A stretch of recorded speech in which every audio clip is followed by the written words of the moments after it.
Hey, Magic fans, welcome back. This is your captain speaking here on Captain Clyde's MTG. We're back from pre-release number 3, and here's what we got. So, let's take a look at how this pre-release went, what cards we got, what do we play this time, and did we actually win anything with what we chose. Before we get started, though, remember to sub up for me. It really does help the channel, try and get to 1,000 subscribers. So, here's what we didn't play. So we almost played some Twin Cast. There was 2 of them. I really think this card can be good, but I think it's going to be better in a draft format where you have a better chance of picking the cards you want to...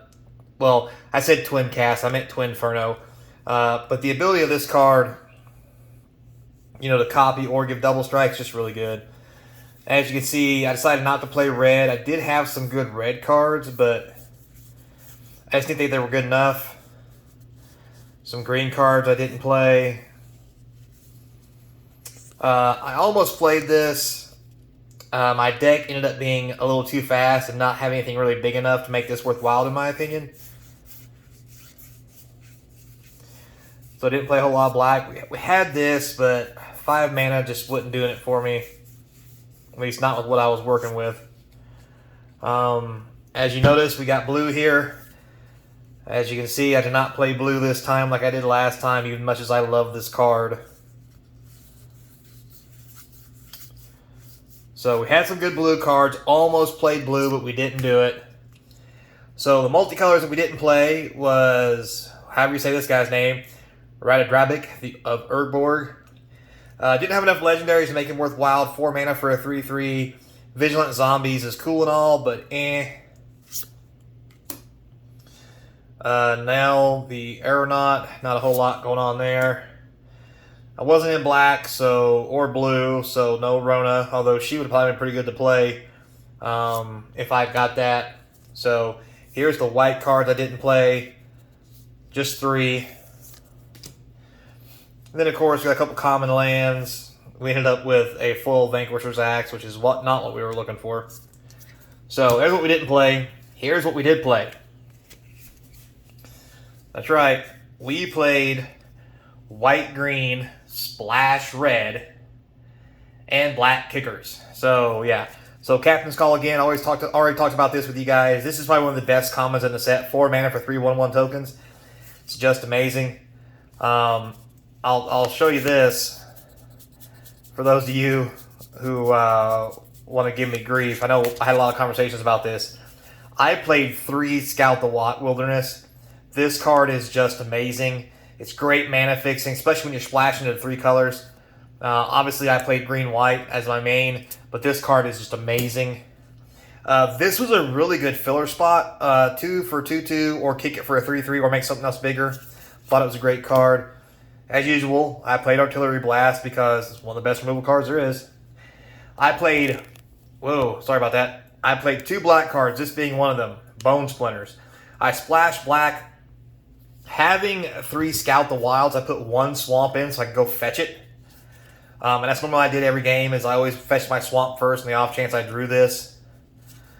Also, because of this too, Thrall in the Pit. So I could literally, for 5 mana, steal a creature, punch him with it, and then sacrifice it. Or, worst case scenario, I use this with my tokens, and then use this to take their creature and have it sacrificed at the end of the turn. That's right, there's a fungus among us again. This guy is just amazing. If you get this, I mean, I'm playing green-white. I splashed that 1 swamp for this guy. He's just so good. Oh, my lord. I splashed a little bit of red. This guy was a great addition. 1 red starter, 3/4 in the list. Obviously great. My Librarian, I loved him. Got another Garna, Bloodfist of Keld. Great play. I love this card. It was actually good since I got to use it. Obvious, Griffin Protector again.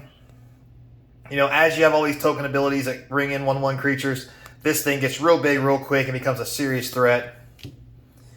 I had the Queen again, so of course all of them tokens made extra tokens. So yeah, that got out of hand quick. Destroy Evil, again, amazing card. Toughness 4, destroy enchantment, great versatility for sealed. Gonna be really good at limited too. There's a lot of abilities in this set that lets you pump your creatures to make them bigger. But when they pump the front and the back, which means it makes them very easy to target with Destroy Evil.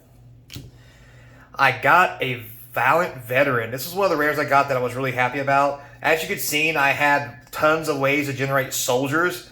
These made them all 2/2s, and he's a 2/2 for 2. Like, this guy is just an all-star. He was a great addition and really pushed me toward the white-green soldiers kind of theme. One of my rares was the Sulphur Springs. I was playing red, so red-black. This was a great ad. Inscribed Tablet. This is amazing mana fixing. Yeah, you look at the top 5, but it gives you a good idea. You get to pick which lands you want. It is possible to miss land. I'm not saying it's not. I never did. So I think this is an easy put in. Also, too, if you do miss your lands, you still get to draw a card. So, I mean, you're going 6 deep. I mean, this card is just amazing for a 1. I got an Archangel of Wrath. This thing in Limited is amazing. Even if you don't kick it, 4 mana, 3/4 flying lifelink is just amazing. There's not a lot of flyers in this set, and this is going to be a really serious card. And if you play it for 6 and you shoot 2 things, or your opponent, then hey, it is what it is, right? Also, don't forget it has lifelink. If you kick it, you deal 2 damage and gain 2 life. So, because the card is doing the damage. This time I did play the Grotto. I didn't have a whole lot of mana fixing, so I needed the extra filter. Plus, the scry on this is really amazing if you don't have a whole lot of that going on. Again, 2 Artillery Blasts. Yes, I played 2 Librarians. Like I said yesterday, this card is amazing. You should play it. 3 mana for a 3/2 that scries 2. I would play 10 of these in a sealed deck if you let me. These just the bonkers. Then the Charismatic Vanguard. This is the first chance I got to play this guy. And I will say, he is a powerhouse. 3 mana, 3/2, that for 5 lets you pump the whole team. You may think to yourself, 5 mana is a lot. When you're playing sealed, 5 mana is not a lot. You will get there. And he will become dangerously large, along with the rest of your 1/1 tokens. And also, he's a soldier. So with the other card, he's actually a 4/3. This is disgusting. Coalition Sky Knight, great card, flying, enlist. This thing got killed almost on sight every time I had it. Because it's really, like I said, there's not a lot of flying going on, and this thing can be really dangerous when it starts getting enlisted. We have Devrian Cavalier again. It's not a soldier, but it does make a soldier. Plus, it has enlist. This is probably a great common include in any draft and or limited set playing white. Definitely. So, that's right, guys. I didn't show you before because this was my pre-release promo card, Carplusian Forest. Didn't get any really cool cards, but at least this one was playable this time because I was playing red and green. So, I mean, it is what it is. Not happy about it, but hey, it is what it is. And then also I got the Elder Dragon War. This was really good. Yeah, it was 2 red, but at worst case scenario when I laid it, more often than not, it normally was just a 4 mana 4/4 dragon. I'm not going to lie. There was a few times that I started it on 2 because I had extra land in my hand. And that made it really powerful. I think this has the kind of staying power for standard, whether people realize it or not, just because of the extra abilities. And again, at worst case scenario, it's 4 mana for a 4/4 dragon. I mean, come on now. So, with all that said, and that's what I played, how well did I do? Well, I won 3 times out of 4.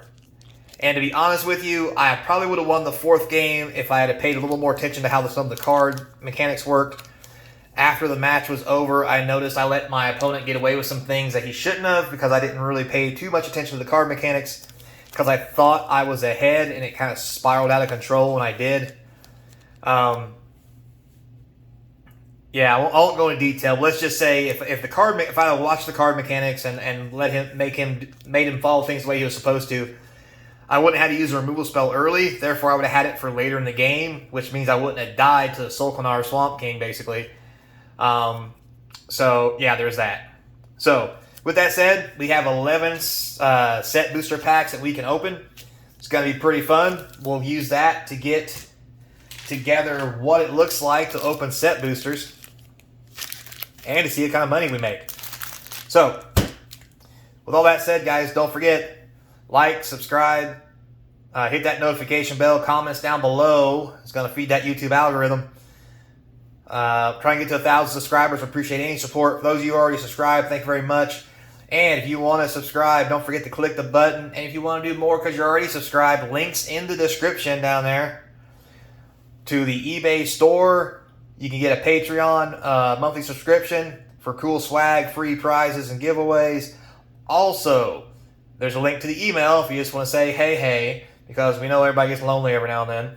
So, without further ado, until next time, be kind, and I hope to see you across from the game table, maybe at Magic 30. I'll see you there.